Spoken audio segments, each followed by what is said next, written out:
assignment of intellectual property in partnership is critical early in business development, and it establishes clear scope of title.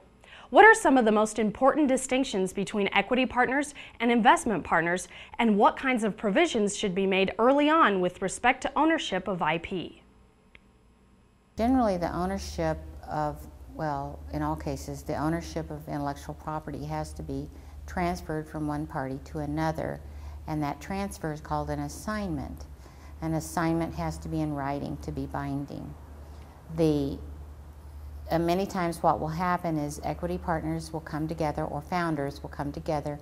They'll collaborate together on an invention, and they won't ever bother to assign their rights as inventors to the company that they've created together. So that what often happens is the partners will get somehow crossways with one another. They'll run into disagreements about how to spend money, how to operationalize the business, etc., and they will want to separate.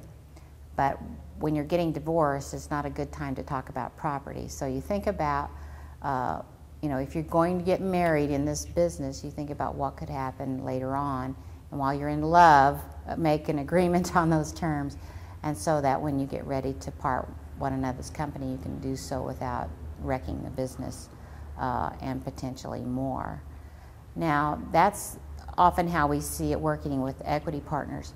Investors will also take equity as one of the strings that they attach to their investment. Most angel investors are somewhat informal. They're sort of a step above family and friend investors. Venture capital investors are more sophisticated, and they generally will come in on the basis of certain shareholder agreements. It may be that they have preferred stock, for example, as opposed to common stock. And the ownership of IP will be determined by those agreements. So as between the founders of the company, you'll have an operating agreement, you'll have a session agreement, you'll have assignment agreements. As to your investors, you'll have various stock agreements, shareholder agreements that generally will govern the ownership of IP.